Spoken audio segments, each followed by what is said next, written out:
Émission spéciale. Pourquoi spéciale? Parce que coup de gueule, il m'est arrivé plein de choses à Paris, il faut que je le dise. Donc voilà, je fais une petite parenthèse par rapport aux autres. Donc ça risque d'être un petit peu confus, précipité, très émotif un petit peu, comme ça, brouillon.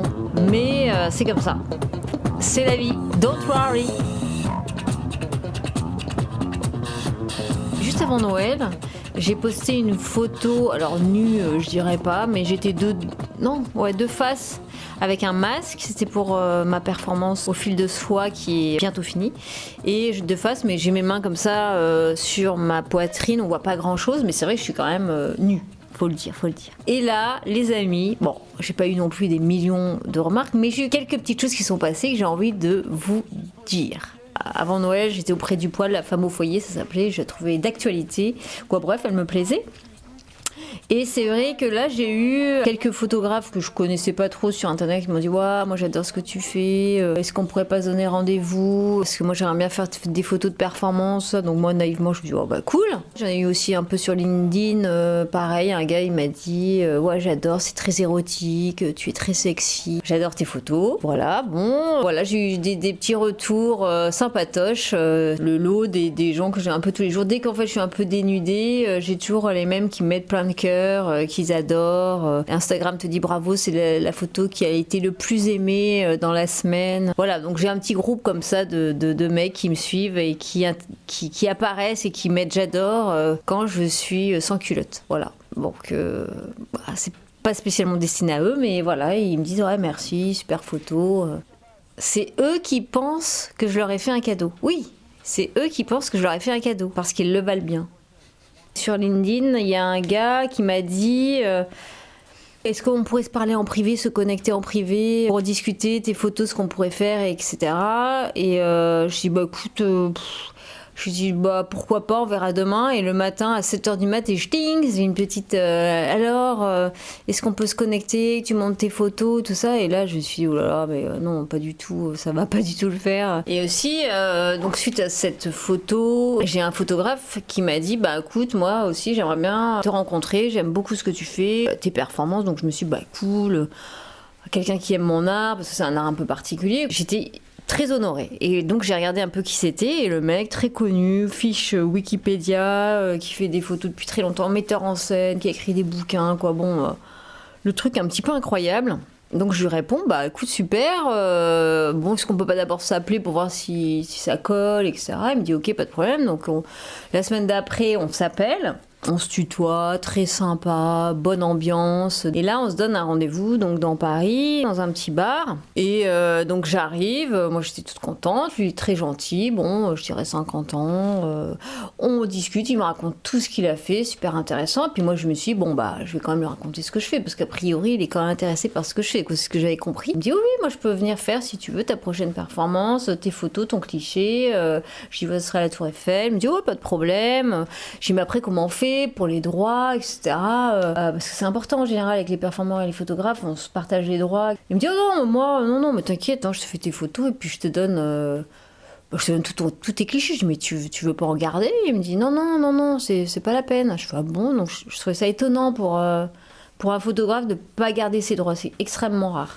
Et puis en discutant, il m'a fait comprendre qu'il faisait aussi une exposition de nu en ce moment, et le nu en tant que matériau. Et donc je me suis dit ah bon, très bien. Et puis on continue à discuter, et puis il m'a dit oh puis tu sais en ce moment moi je trouve toutes ces femmes qui ont pas de poils, moi je suis sûre que toi t'es pas ce genre. Moi j'aime bien les poils sur le pubis et tout. Et là je me suis dit oh là là. Et après il m'a dit bah écoute, je te ferai une proposition. Et je me suis dit, ah oui, d'accord. Donc, j'ai pas complètement réalisé le truc. Donc, on s'est quitté. Puis après, sur le chemin du retour, je me suis dit, mais en fait, je pense qu'il en a rien à foutre de mes performances. Il veut que je pose nu pour lui. Et en échange, il me fait mes clichés de photos de ma performance. Mais voilà, le deal était là. Donc, j'étais un peu déçue. Comme il est connu, je pense que, on se dit comme moi. Je me dis, bah ouais, si j'ai des photos de lui, ça peut me faire connaître, etc. Donc c'est ça son business, quoi. Ce qui est étonnant, c'est qu'en fait, c'est un mec qui est très cool, très ouvert. Là, il a fait avant, alors en ce moment, c'est très à la mode de faire sur les drag queens. C'est pas le premier d'ailleurs, c'est marrant, c'est qu'ils font tous ça en ce moment. Il a fait des magnifiques photos d'ailleurs. Mais c'est pareil, en fait, il va chez eux, il les photographie, mais il les utilise et puis après, il se fait du blé dessus.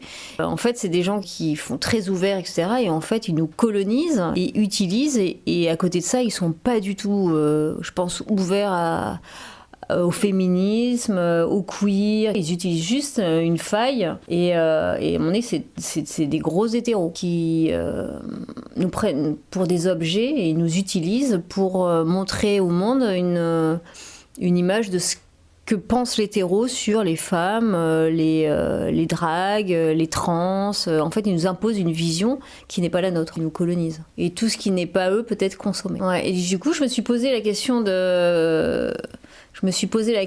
par rapport à ce photographe, est-ce qu'il me voit comme un sujet, est-ce que je suis un sujet pour lui ou un objet ?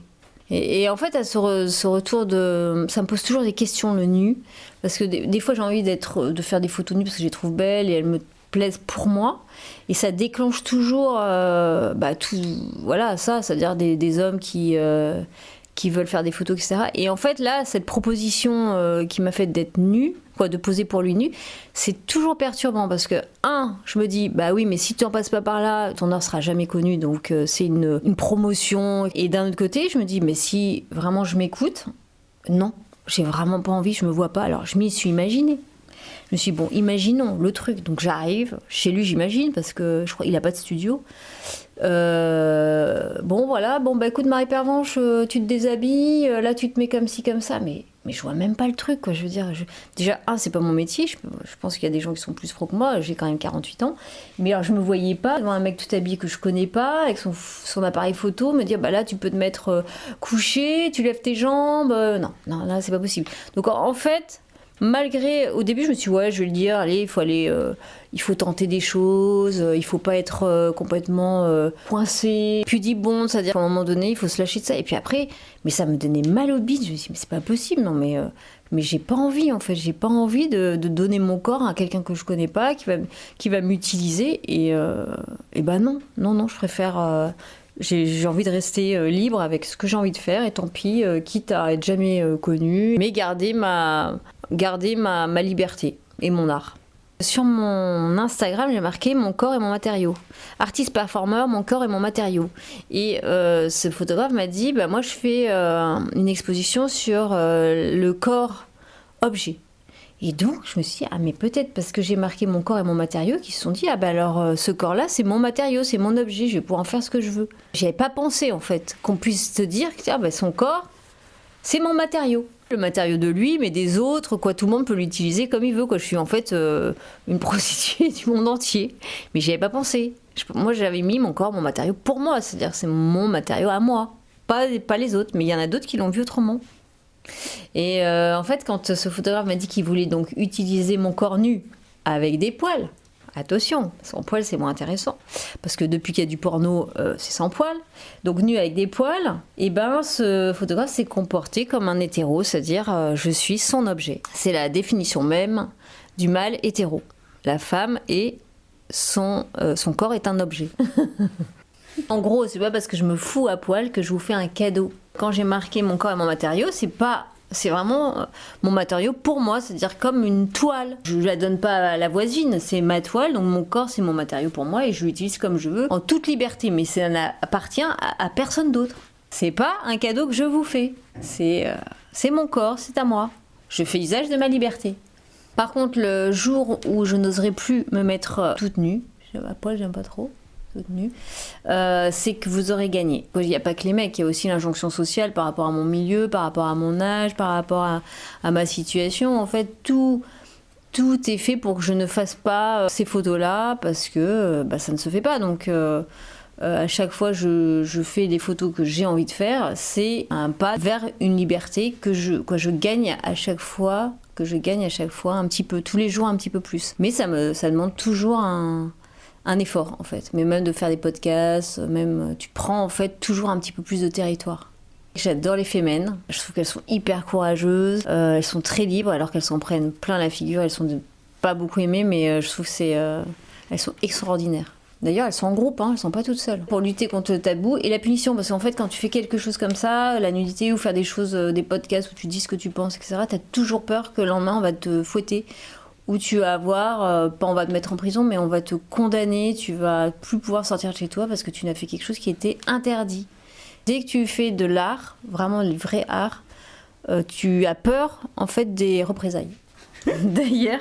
D'ailleurs, pour la petite histoire, mais c'est rien de méchant, mais c'est juste que quand j'ai posté cette fameuse photo où je suis à moitié nue, j'ai reçu un petit SMS 2-3 jours après d'amis, de copines qui m'ont dit « Ah Marie, est-ce que tu voudrais venir prendre un petit dîner avec nous la semaine prochaine ?» et tout. Je dis oh, bah, sympa, hyper sympa, c'était juste avant Noël.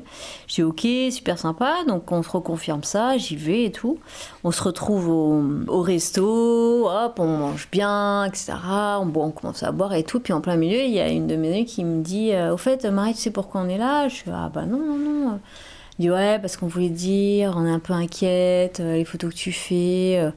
je sais pas, est-ce que t'es pas en train de te prostituer ou jusqu'où ça va aller, qu'est-ce que tu fais à Paris et là je me suis waouh, quoi, je veux dire, ça m'a blessée parce que venant d'amis, bon après elles étaient inquiètes, mais voilà, c'est juste pour dire que dès qu'on dépasse les limites qu'on nous a imposées, on va avoir la société, une injonction d'amis, de mecs, de tes parents, n'importe qui va te dire non, t'as pas le droit en fait, tu rentres chez toi, s'il te plaît, vite. Ouais, il y a toujours la peur de la punition, comme si t'avais fait quelque chose d'interdit, de mal. Et je pense que oui, la société ne veut pas que tu fasses des choses qui n'ont pas été déjà faites. Dès que tu sors du cadre, on va te le faire savoir. Et donc, il faut avoir du caractère pour continuer, dire non, c'est pas grave, je m'impose, je continue, tous les jours, je rajoute un pas, je progresse.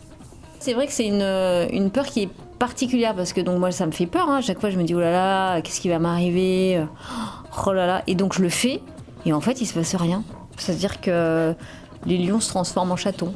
Du coup je continue parce que je vois, mais en fait ce qui est bizarre c'est que je continue parce que je vois qu'il se passe rien et que je peux continuer, mais ce qui est bizarre c'est que tous les jours, à chaque fois que je avance au niveau artistique, j'ai toujours la même angoisse, la même peur, c'est très étrange. Je me suis un petit peu égarée, je vais revenir sur l'histoire du photographe.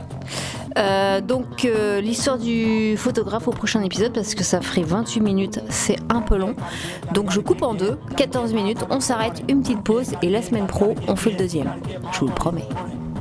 14 plus 14 égale 28, on coupe. Coupez, hein Jeanne? Coupez. Coupez. Aïe. Gotta get my money.